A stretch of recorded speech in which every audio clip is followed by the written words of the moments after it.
All right, diving in today to the life of Edwin Alonzo Boyd. This is the Canadian bank robber who somehow became a folk hero. We've got some excerpts from a biography here.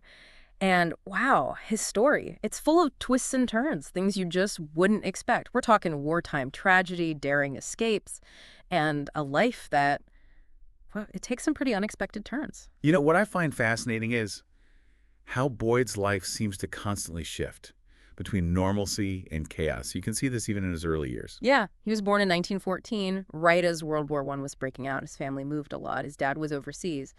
But get this, he was amazing in school, captain of the soccer team, award-winning marching band. It just makes you wonder, what do you make of that contrast? Was this some early form of rebellion, or were there deeper pressures that we're not seeing? It really makes you consider the pressures that might have been bubbling under the surface. And then at just 19, he has his first brush with the law. Curious, isn't it? And then on top of that, there's the loss of his mother when he was only 16. Scarlet fever. While caring for his younger brothers. I mean, that kind of loss at that age, it has to shape you. Absolutely. Losing a parent so young, it forces you to grapple with those big questions about who you are, what your purpose is. And for Boyd, it might very well have set the stage for the choices he made later. Then World War II hits, and Boyd enlists. Maybe he was looking for that stability. Or even redemption. He marries Doreen, they have a son, but then tragedy strikes again. Their son dies during an air raid, just 2 days old. Imagine the emotional weight of that. With the war already looming over everything, we can't ignore that turning point. Heartbreaking. And on top of that, Boyd starts getting disillusioned with the army. He gets transferred to the Provost Corps, essentially the military police. But here's the hicker. He's discharged just 16 days after VE Day. Can you believe that timing? It's almost cruel. He comes home to a Canada that's trying to reintegrate countless veterans, many of whom are struggling. Jobs were hard to come by. And the war's psychological scars, well, they ran deep. We have to consider this context when we look at Boyd's turn to crime. So he gets back to Toronto, has trouble finding work, just like a lot of returning vets. And in 1949, he robs his first bank. This is where it all kicks off. His criminal career starts solo. A string of heists over a couple of years. He goes from small time to more daring, eventually partnering up with another aspiring criminal, Howard Galt. Their partnership seems to change things. Yeah, he gains a reputation for being quick, agile, even a daredevil. There are stories about him leaping over counters, always armed, moving with real purpose. This isn't the lost veteran anymore. It's like he found a purpose, but a twisted one. Sadly, their run ends when Galt is caught and spills the beans. Both of them land in Toronto's Don Jail. And this is where the story takes a turn. You know, his time in the Provost Corps. It must have been formative. What kind of skills or mindsets do you think he might have carried over from that experience into his criminal life? That's an insightful observation. Yeah. I hadn't directly connected his Provost Corps experience to his criminal actions, but it makes sense.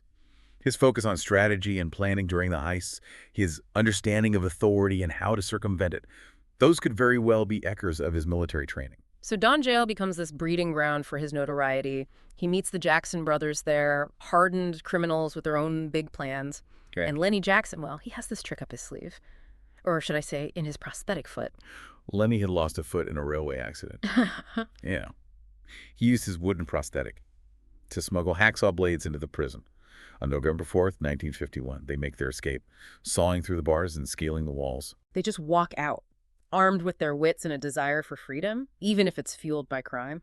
But they're not done. They bring in Valent Lesso, this talented musician, who, like Boyd, was struggling to find his place after the war. Lesso changes his name to Steve Suchin and joins them, adding a level of ruthlessness that would soon grab headlines. And with that, the Boyd Gang is born. The audacity of their escape, it really captured the public's imagination. It was almost a metaphor for the anxieties of the time, a sense of rebellion against the constraints of post-war society. Boyd, in a way, became a symbol of that defiance, even if it was channeled through criminal means. They quickly become the talk of the town, pulling off bolder and bolder heists, including the biggest in Toronto's history at that point. The newspapers go wild. Boyd, with his charisma and daring, becomes the face of it all, the mastermind in the public eye. It's interesting how he seemingly embraces this role, the press coverage, the notoriety, it fuels their escapades. Maybe Boyd was looking for recognition. That had eluded him before. And ironically, he found it in this criminal world. But as we know, things that burn brightly often burn out fast. Yeah, the police are under immense pressure to catch them. They launch a massive manhunt, following every lead, every clue. It was a game of cat and mouse, playing out on the streets of a city, captivated by the drama. But what's striking is how their eventual downfall comes from both brilliant police work and a bit of luck. They got tip after tip, and many led nowhere. But then, a breakthrough. A tip about suspicious activity at a barn in the Don Valley. They were hoping to catch the whole gang there. The police converge on the barn, hoping to catch them all in one go, but Boyd's nowhere to be found, however. The rest of the gang is apprehended without incident. Boyd, alone and desperate, becomes the most wanted man in Canada. The police had to shift their tactics, almost like a wartime operation, to bring him down. And their understanding of Boyd is key to his capture. They knew he wasn't inherently violent, that a direct confrontation could escalate things unnecessarily. So they waited, patiently and strategically, until the right moment. They put his brother under surveillance.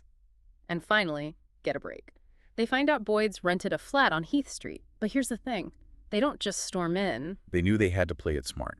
A rash move could have put lives at risk, including Boyd's. They understood that this wasn't just about apprehending a criminal. It was about ending a saga that had gripped the entire nation. In the early hours of March 15th, 1952, with Boyd and his wife sound asleep, the police quietly enter the flat and take him without a fight. It's almost anticlimactic, isn't it? This quiet capture after all that drama.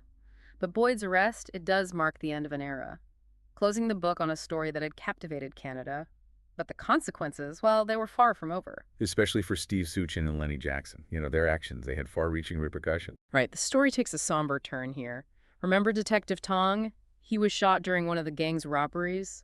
Suchan and Lenny Jackson are convicted of his murder and sentenced to death. It's a stark reminder that amidst the romanticized image of the Boyd gang, there were real victims, real consequences to their actions. Absolutely. Those executions, they cast a long shadow over the gang's legacy, showing the brutal reality. That often went hand in hand with their crimes. Boyd himself, he received 8 life sentences. Willie Jackson, who had been arrested earlier, got 30 years. With the gang behind bars, you might think that's the end of the story. But, as we know, Edwin Alonzo Boyd's life was full of surprises. Yeah, 10 years later, in 1962, both Boyd and Willie Jackson are granted parole. Can you believe that? After a decade in Kingston Penitentiary, they're out. It's a testament to the justice system's complexities, the possibility of rehabilitation, and maybe even the fascination with Boyd's story. But his release is just the beginning of another chapter. Boyd decides on a fresh start, moves to Victoria, British Columbia, and takes on a new name, John. And what does he do? He starts driving a bus for disabled people. What a shift from robbing banks, right? Would you have ever imagined this for a man with his past? What do you think was behind this change? It's a remarkable transformation. From notorious criminal to this quiet life of service. Was it genuine remorse? A desire to make things right? Or was it a way to escape his past? It's a question that lingers. And there's more. Boyd ends up marrying a woman he met while driving the bus. A disabled woman. They build a life together. A far cry from his past. This second marriage, it paints a completely different picture of him. One of compassion, of commitment. It challenges the image of the ruthless bank robber, suggesting a capacity for empathy that few might have expected. But just when you think you've got Boyd figured out, the story throws another curveball. 2 months before his death in 2002, he makes a confession. To a CBC producer, he claims to have committed a double murder years before his bank robbing days, and says he dumped the bodies in Toronto's High Park. That confession, coming so late in life, it adds a whole new layer of intrigue, makes us re-examine everything. Did he truly commit these murders? What made him confess after all these years? It makes you wonder if that darkness had always been there, under the surface. Sadly, Boyd died just 2 months later, at 88. Before any formal investigation into his confession could happen, his death leaves us with more questions than answers, a sense of mystery hanging over the last chapter of his life. The details he gave? They line up with an unsolved case from 1947, the murders of Iris Scott and George Vigas. But we'll never know for sure. It's a reminder that even with all the information we have, some parts of his story remain elusive. So here we have this man who lived a life of extremes: war hero, devoted husband, ruthless criminal, seemingly reformed citizen, and finally a man carrying a heavy secret. It's a story that has fascinated Canadians for decades. And it keeps resonating. Okay. Because it forces us to confront uncomfortable truths. Truths about crime, punishment, and how our choices shape us. But beyond the facts of the case, there's a deeper human element that's hard to ignore. Now, shifting gears a bit, Let's look at the impact the Boyd gang has had on culture. Their story has inspired countless books, plays, even a movie. Why do you think this particular kind of outlaw, the daring robber, keeps capturing our imagination? It's that enduring fascination with those who live outside the rules, the ones who, for better or worse, challenge the norms. And Boyd, with his blend of charm, intelligence, and ruthlessness, he fits that archetype perfectly. For example, there's the musical Girls in the Gang from 1987. It delves into the lives of the women involved, their roles, and the pressures they faced. Then there's the 2011 film Citizen Gangster, starring Scott Speedman. It focuses on both his crimes and the personal struggles that fueled them. Even Law and Order, SVU, known for taking inspiration from real events, had an episode that seems to be based on Boyd's deathbed confession. It raises questions about the weight of a dying man's words, the moral dilemmas, and the lingering unknown, it seems like. No matter how much time passes, Edwin Alonzo Boyd's story continues to fascinate us. But what is it about him that resonates so strongly? Is it the thrill of the heists, the allure of the outlaw life? Or is there something deeper, a need to understand? What pushes someone to those extremes? Maybe it's the duality of his character, that constant pull between good and bad, redemption and transgression.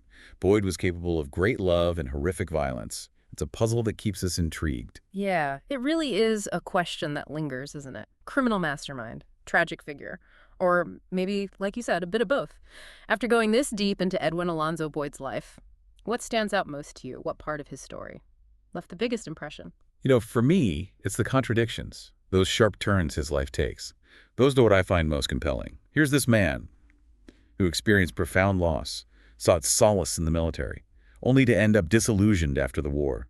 He turns to crime, seemingly embracing a life on the edge. He later finds some peace and stability by helping others. It's like he lives several different lives, all woven together. It's that unpredictability that keeps you on the edge of your seat. You think you have him figured out, and then bam! A curveball like that late confession. It makes you reevaluate everything you thought you knew. And that's the power of exploring a life like Boyd's. Yeah. He challenges our neat categories of good and evil, hero and villain. He forces us to acknowledge the nuances, the complexities that make us human.